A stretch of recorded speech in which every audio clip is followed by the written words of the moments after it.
and also Rosli, Amana punya wakil, dan juga DAP Sabah Election Director, and also DAP Sabah State Secretary YB Jingjopong Adun Luyang. So in fact today my objective is I think we need to do some clarification, okay, on the issue of this TPM for Sabah Sarawak.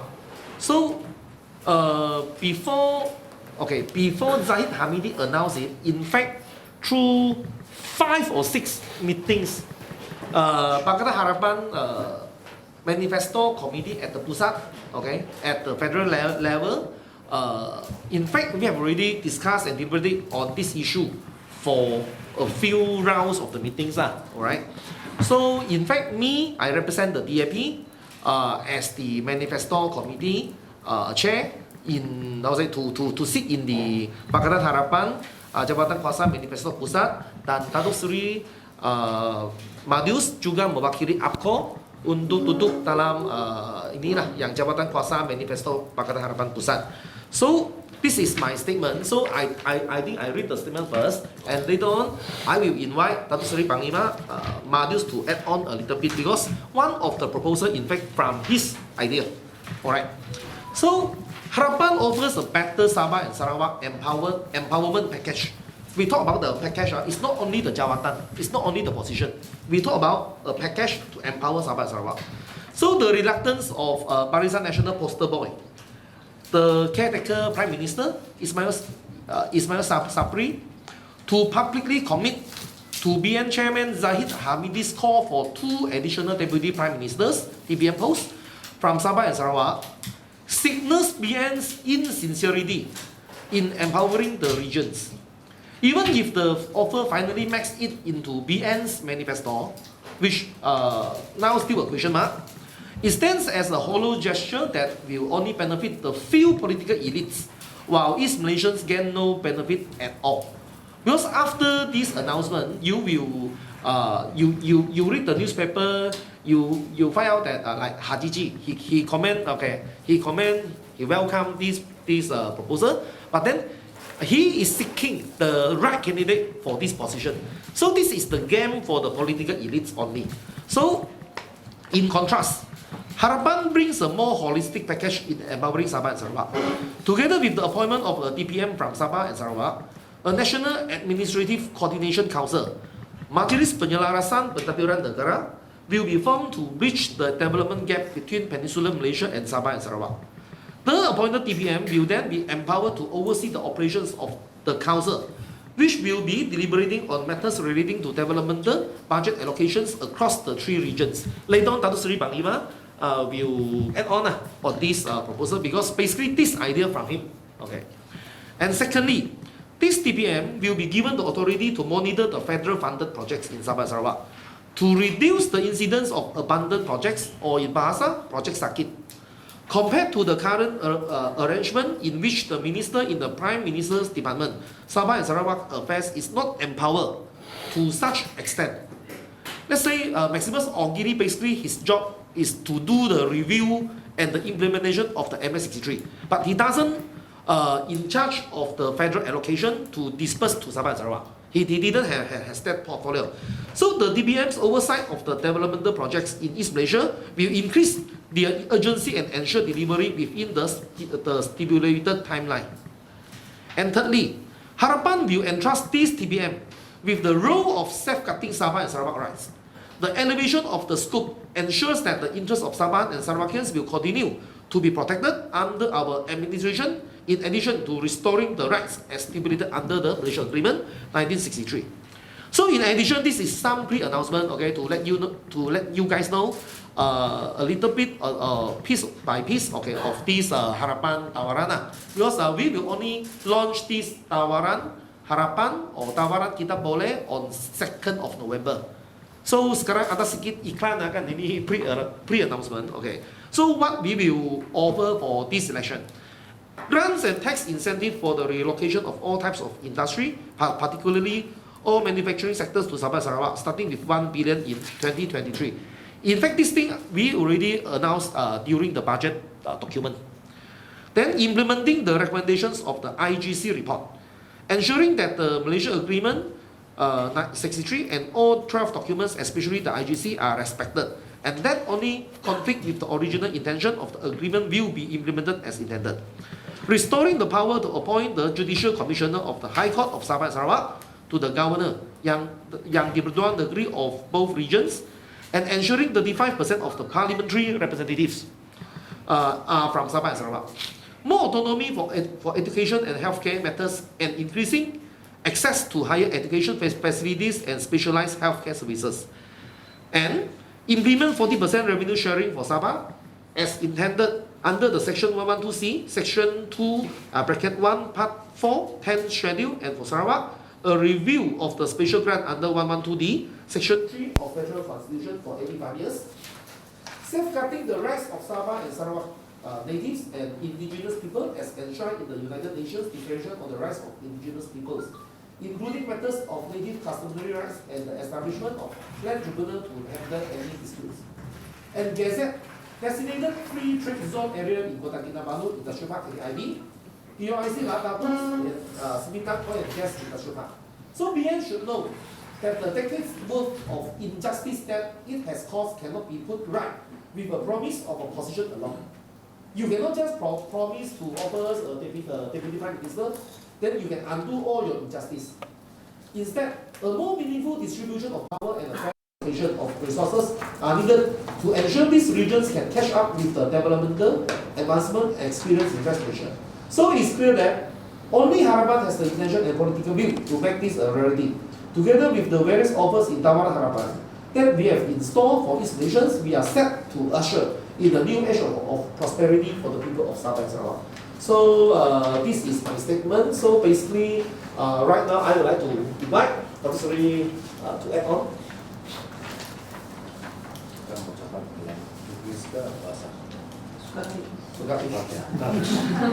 Bahasa Sabah. Okay, the basic intention of appointing Deputy Prime Minister from Sabah is to address the development gap between Sabah and Sarawak. It's 2 points, very strong points on this. Sabah and Sarawak and the Peninsula are autonomous in the administration of at least 10 departments. At least 10 departments. But Sabah is autonomous, Sarawak is autonomous, and Peninsula is autonomous. We are talking about Agriculture Department, Veterinary Department, Forestry, Fishery, the ports, water, electricity, labor, what else? At least they are 10. They are autonomous. I want to take an example of agriculture just to give you how far we have been left behind. Okay. The director of the Agriculture Sabah Department, Agriculture Department, he is not reporting to the Director General of the Agriculture Department, Peninsula. Okay. So, Department of Agriculture Peninsula, they are operating on their own. Similarly, Sarawak is operating on their own. Okay. Now, take the example of paddy output, production of rice. In Sabah, per hectare, the production is only about 2 metric tons per hectare. That's in Sabah. 1 cycle a year. In Peninsula, we have a maximum 10 metric tons per harvest, 3 cycles a year. So you can see the gap, the development gap. Okay, you can see the gap. Now, why is this situation happening? How come it happens? It happens because the Agriculture Department Sabah is dependent solely on the budget from the state government. There's only some token. Normally, every budget, national budget, there'll be token given 10 ringgit, 100 ringgit in certain areas, especially research. Okay. penyelidikan pertanian keluaran, tokoh RM10 per itu like that at the national budget. Okay. So and yet at the federal level, Peninsula, they will call themselves Dasar Pertanian Negara, and yet they are only operating in Peninsula. Those policies are only meant for Peninsula. So just imagine when today we are talking about food security. We are talking food security, and especially after the pandemic, we really feel the need to have food security. And just imagine to achieve this, the land is in Sabah and Sarawak. There's no more in the Peninsula. And yet, the Jabatan Pertanian Semenanjung have no jurisdiction over it. So how do we get this done? How do we get this done? The only way for us to get this done is that we need to have a Council of Agriculture Malaysia.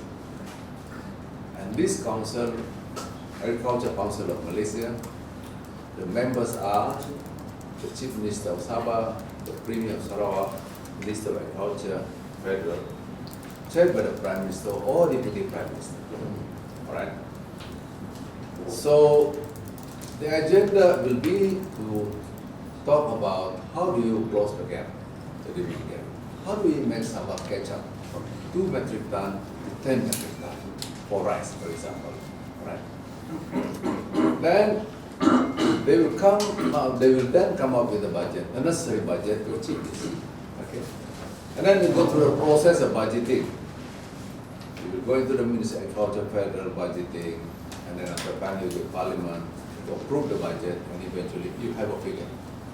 Okay, you have a figure. Assuming you have, let's say 1 billion. Let's say 1 billion, all right? So the 1 billion approved from the Ministry of Agriculture federal, we will ask that the whole 1 billion will be given to the state government, in payment to the state government. Just give the money. For the purposes of addressing that development gap in agriculture, for this intended purpose.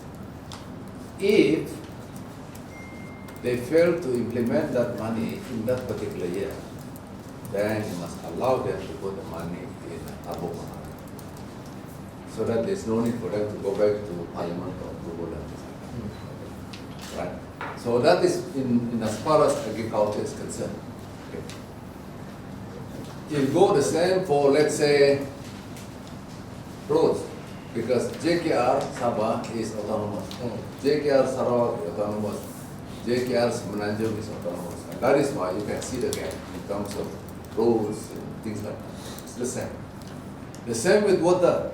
Okay, Sabah, your non-revenue water is between 50 to 60%. Okay, in Peninsula, you are talking about air kumbahan being recycled and turned into industrial water. That's the level of achievement that they have done in the Peninsula. But here, we are talking about Chatuan every day, because we will have a problem of sumber bakaran air, and then your non-revenue water is just imagine the amount of money that is needed. Alright? Similarly for a port, because port is the state matter. Okay. So the Deputy Prime Minister that we are suggesting will be chairing this council, because the Prime Minister will not have all the time. There are 10 departments, alright? There are 10 departments, and the Deputy Prime Minister will be chairing this. And to make sure that all this thing is done. So for Pakatan Harapan, this is the only way for us to close the development gap between the Borneo territory and the Peninsula. This is the only way. Okay. So we are very clear why we are asking for Deputy Prime Minister. Not because you want to give to an individual or things like that. No. Not to punching only. Not to punching only. No. But we are very clear that this is the only way to go. It is good to have this autonomy, but we don't want this autonomy to work against us in getting the necessary budget needed, to bring about change and development in the state. Okay. And to us, this is the only way. Okay. Of course, there are other things like what Chan mentioned about implementing state rights, Article 112C, okay, of the Federal Constitution, Article 21, Part 4. Schedule 10 of the Federal Constitution, 40% of federal net federal collection from Sabah must be given to Sabah.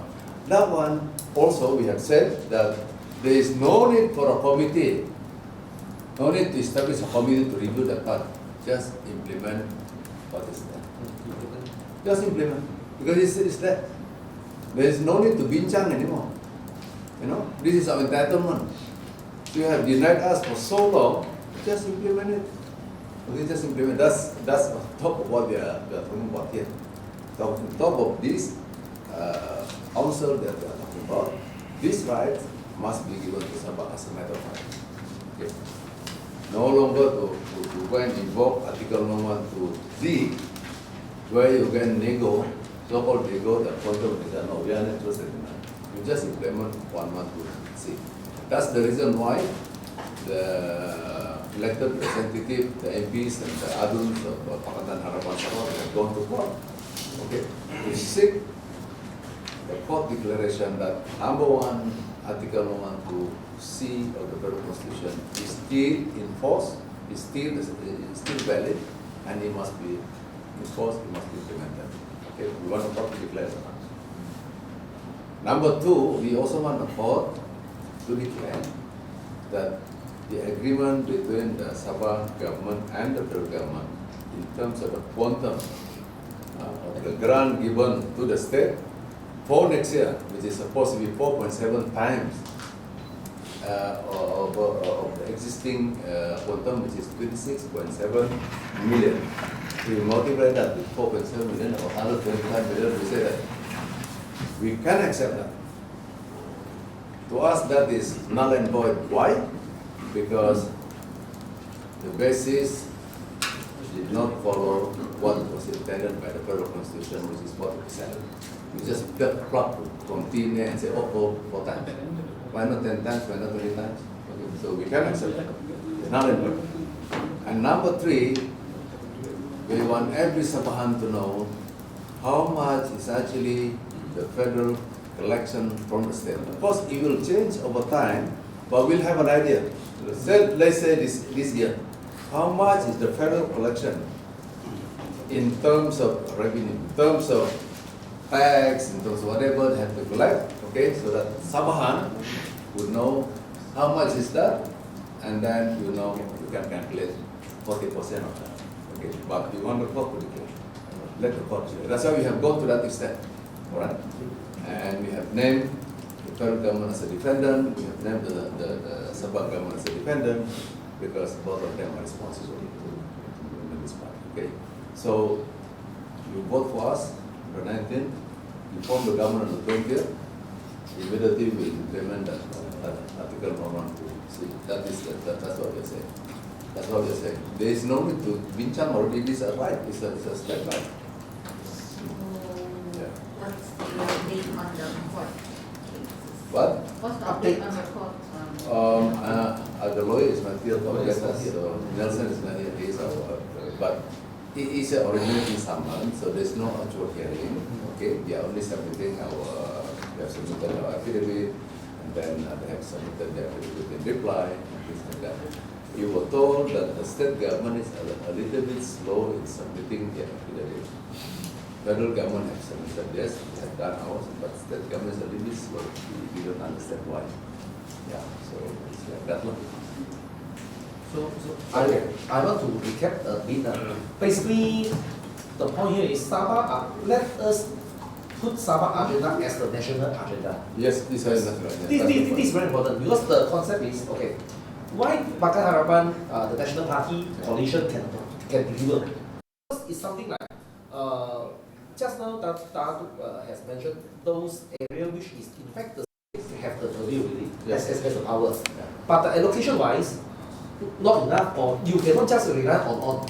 So you still need federal to have the money to come in. Yeah. So this PPMO sit at the federal level is instrumental to do this part. Exactly. So this idea is not we just pluck from the sky or we want to compete with Zahid after he made the announcement. No.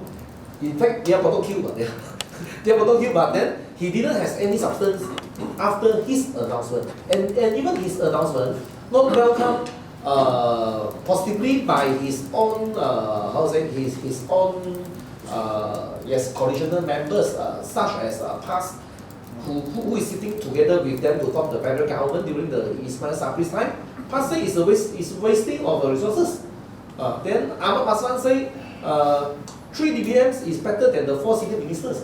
So this is they basically they don't have any clear idea why they want to have this DBM. So in fact the DBM is not about the numbers 1, 2, 3. It's not about that. It's not about Sabah must have 1 or Sabah must have 1. It's not about that. It's about what are the specific role of this DBM going to play. So we don't want to have a DBM from Sabah, but he just less important ministry. So what's the purpose, right? So this is a very clear, thought about on what we want. So this is the offer. So I think David, you want to, okay. So this DPM suggests by you that he didn't hold any portfolio in federal cabinet. In fact, we have talked about to upgrade the current ministry or the current minister of the East Malaysia Affairs under the PM department, make it a full ministry. So this DPM could be the guy of this ministry, but then he also need to chair. The more important thing is to chair this Majlis Penyelenggaraan Pentadbiran Negara. Because we are asking for this DPM, in fact, is to make it smooth, make it deliver for the administrative part. Because we have a highest numbers of the projects target in Sabah. So how could we ensure that the delivery is done? That's more important. So, Ginger? Just now you said upgrade. To take it as a full ministry, because now it's only a minister. Unit, so a unit. In fact, this Datuk Maximus Ogli very picky also. You look at the budget, his budget is the least one in fact. Because basically he only in charge to review the MS63. So after that he has no more job in fact. Right? So assuming because the current government they have actually appointed Sabahan to the board of LHDN. I think one of the purpose is actually to check on how much collection has been made from Sabah. So in the case if Pakatan Harapan managed to form the federal government, will all these numbers collected from the state be made public? I think this is some that should have been looked into that. But you see, the collection from the state government. Okay, let's give you an example. Road tax is one of it. I asked that in the recent parliament, and the collection for last year is 1 billion. 1 billion. For whole country or? No, Sabah only. 1 billion from Sabah, road tax.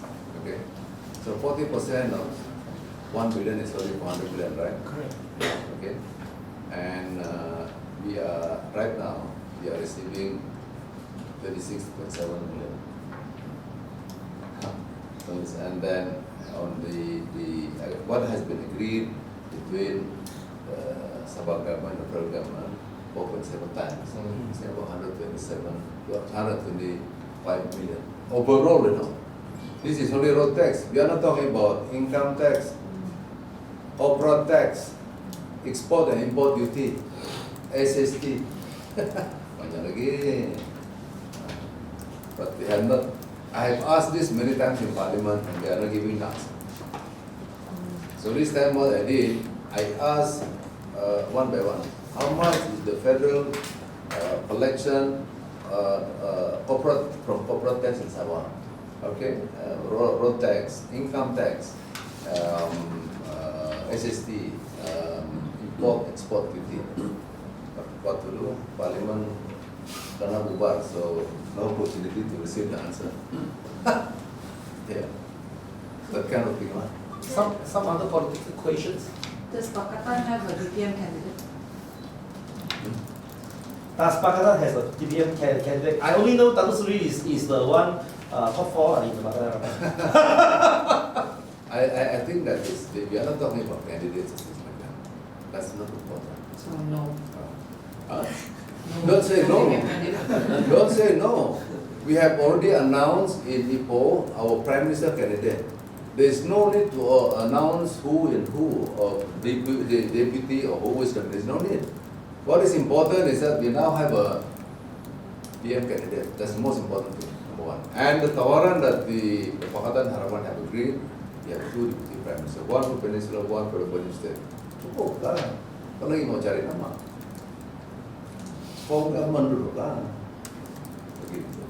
Tapi dulu, previously you guys also this similar, some of these manifesto, or these promises were in the previous manifesto. So It was done before. Yeah. yeah, but it wasn't implemented. So what makes It it was this time around? It was not implemented at that time because they didn't form the federal government. It was not it was not 2018, no. That was Pakatan Rakyat time. The TPM first moved in 2008. Yeah. The Pakatan Rakyat time. Not the Harapan time. Not the No, Harapan I'm time. not really talking about the But you talk about PM. I'm the talking rest lah, about right? 2C. You're talking about Okay, 1 2 3 okay. Yeah, and The first thing, the grants and tax itu tak pernah janji sebelum ni lah. This grant and tax No, it was- tak pernah. And also the implementing the IGC and also the MS63. I think Pakatan Harapan is the only government to start the process so that we achieve 17 out of 21. So this is not solely done by Malaysia as they claim lah. Basically, it's a joint effort. It's a joint effort. Pakatan Harapan. It's Pakatan Harapan, and during the time 2018, the first 100 days, we announced to have this committee to review the MS63. So that is the very first step. That is the very first step. So out of the 22 months, we achieved 17 consensus out of 21. So and yang tak selesai itu 4 kan, 4. Yeah, tak selesai itu 4, including I know what you want to ask about the oil already kan, alright, okay. Oil already, I think those state ministers when Jojo, you want to say something about the oil already? That you want to talk about it. The oil already. Oil already. What was the discussion during the state government time? During the Okay, let me no, the 20% royalty. Then the solution is what? No, I think to be fair lah, the Sultan Kuasa, as you have mentioned, out of 21, 17 matters was agreed, okay? 17 was agreed, but when it comes into the oil royalty, I think that was a discussion between the Prime Minister and the Two chief minister. Two chief minister, okay? And it was not disclosed. But there's some we have to invent all the state cabinet lah. I don't think we have to mention those lah. There's no need to mention those. Yeah. But can say you have found a formula lah. Yeah. Found. Well, one of the thing that was discussed is that instead of going into how many percent of the royalty, the better going to equity. Going to equity. Equity in Petronas. Good better again to equity. So the 40% revenue sharing fund will be how? Remember, 40%, the 40% is in the federal constitution, just implement. It's a right. But it wasn't implemented when we all were in government, is what you're trying to get at. Oh, okay. So there was that committee discussed and things like that. And one of the things what happened that time, I think I can say this. I asked Awani as a Minister of Finance, are you aware about that particular gazette which says that there is an agreement between the Sabah government and the federal government that there is only so much for Sabah in 1970, okay, which is only about 21 million. As a Minister of Finance, he told me that he was not aware. The deep state did not give that. The gazette. The gazette. He was not aware about that because that particular gazette is confidential, no, it's a rahasia, it's under OAC. Okay, he himself didn't see that. Okay, yeah. Then what happened? We as MPs, we keep on asking that. Putting up question on that in Parliament, and eventually they said Article 112C is no longer in force. Itu jawapan from Zafrul. Zafrul. Okay, and that is why we MPs says, okay, so what had happened, you know? And that was the time that he disclosed that particular gazette. He was never out before, you know?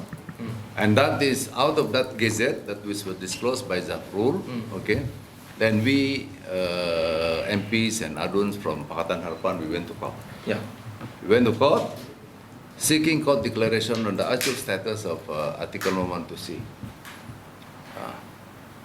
That means even for the Minister of Finance at the time, he wasn't even aware that there is a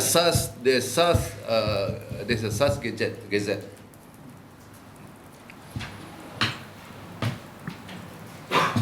No political questions. You all don't want to answer? How many seats will you all be contesting? 25 right? Oh, 25 plus 1 is Labor, no? the popular, I think, how many, UPKO, how many, how many? We will announce it. How many- I think we better not announce it. We are not together lah kan? No, not today. I only want to. By 31st. Yeah, I only want to say something about the Mundi lah. Okay, this is something very important for especially the Adventist, 7 Days Adventist Church. Okay, because nomination is on a Saturday, polling day is also on Saturday on the 19th. Okay, the 7 Days Adventists are very, actually they are very strict because by 6 o'clock on Friday evening, they have to actually stay at home. And the whole of Saturday, either they stay at home, they go to church until 6 o'clock in the evening of Saturday. That is the ritual every week, all right?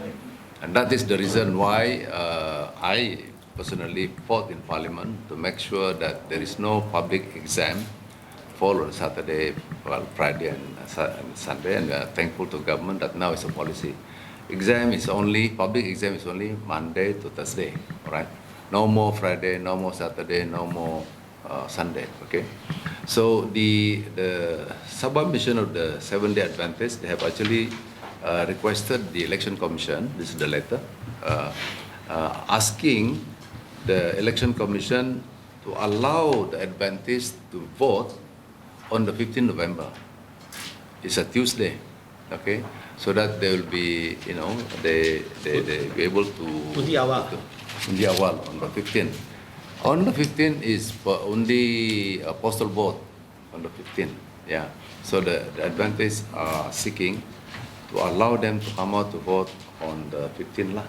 If you allow postal voters to vote on the 15th, why can you allow this kind of group lah kan? Because, you know, the Rukun Negara says, number one, percayaan pada Tuhan. Kita percaya pada Tuhan, dia patuh kepada Tuhan dia. On Saturday, you stay at home, you go to church. Not to go anywhere, you know, until 6 o'clock in the evening. So give them chance, allow them to practice their religion. How many of them in Sabah? I don't have the figure, but they are quite dominant in several parliament, including my own constituency in Tuaran. The headquarters of the Adventists is in Tuaran, in Tamparuli to be exact. Also in Kota Marudu, I think even in Kota Belud. Yeah, I think even in Kaningau, I think there's some in Papar as well. You've been here in KK. Yeah. Okay, but anyway, I think it's the numbers. It's not the numbers. We are talking about rights in here. It's their right. They are protected under the Constitution. They are protected, what we call, we are talking about Rukun Negara. Yeah, yung kepercayaan pada Tuhan. That is why like the exam kan, the exam, public exam. Falsafah pendidikan kebangsaan says, the pendidikan is to teach our children for the intellectual capacity, untuk rohani, untuk jasmani, berasaskan kepada kepatuhan kepada Tuhan. You know, that's the falsafah pendidikan negara. Then you go and have your exam on Friday when the Muslim is going to mosque, you know. for their prayers, and then Saturday you have an exam. Sunday you have an exam. Okay, that was that's what happened this year. I went to oppose that in Parliament and things like that. Finally they agreed that there's no exam on Friday, Saturday, Sunday. So, and today, this time, before the present session of Parliament, they have issued a circular that is now a policy. Public exam, whether it's primary school, secondary, and university, is only from Monday to Thursday. So the voting should also be done the same law. Yeah. Otherwise, you deny these people of their rights to go and vote.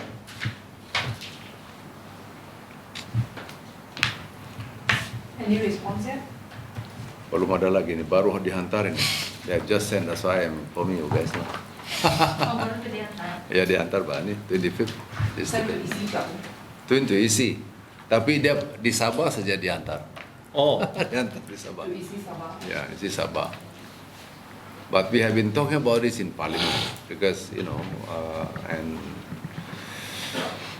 we want the issue to be more sensitive lah. look, you want to talk about your jelajah? Yeah, Jelajah. Okay, the next thing I want to talk about, we are having the Pakatan Harapan Jelajah Sabah. Anwar Ibrahim will be here, Mat Sabu will be here, Anthony Locke will be here, and it's going to be in Tuaran on the 31st. 31st is a Monday. It's a Monday. It's a Monday. 2 o'clock. Okay. Tidak dapat di tempat kerajaan punya tempat, so we are doing it in some public area. Okay, it's 2 p.m. So Tuaran is tengah-tengah lah. Dari utara pun boleh turun, dari pantai timur boleh turun, dari selatan pun boleh turun. Alright. The venue has not been confirmed yet. Venue is confirmed. It's in Tuaran. Which part? So it's somewhere in a place called, if you are familiar with Tuaran, you on the way to Kota Baru, there's a CKS in there in front of it. Yeah. In front of CKS lah. In front of CKS, somewhere around there. Slot, it's just, it's an open area, and if you put down a camp and things like that. Yeah. Well, Anwar, the top 4 of Pakatan Harapan will be there. Top Yeah. 4. So this is one of the top 4 lah.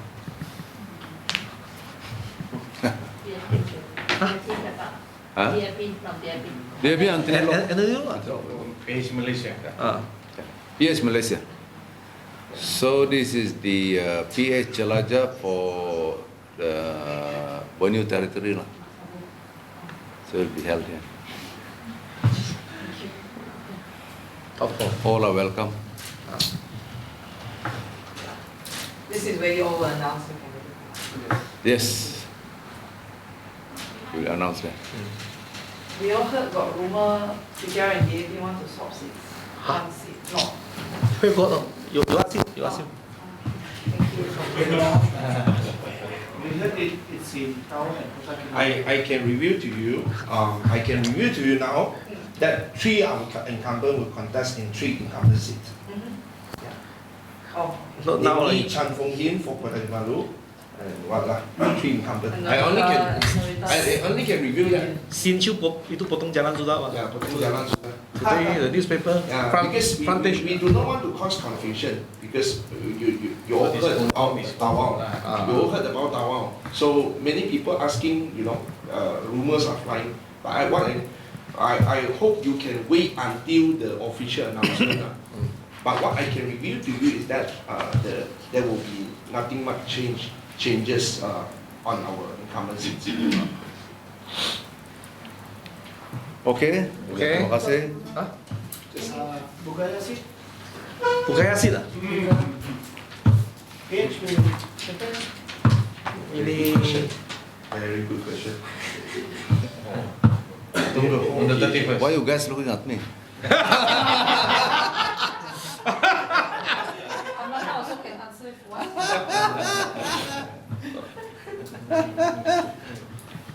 31. 31 lah kita tahu. Will Pakatan Harapan remain a candidate for Bugaya? Yes, of course. We will contest. No, the candidates yet. Ya lah. Kita tidak boleh umum. tak boleh umum. Bukan tak tahu. Tak perlu umum sekarang. already give you some potong jalan already. That's more than enough. Will Muda be part of this arrangement? Wait for 31st. I already give more than I can say actually. Tengah runding lah, tengah runding. I already review more than I can say. Just for one conclusion.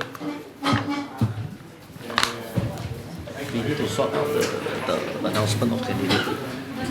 We need to discuss about it. Maybe we find here lah, we continue lah.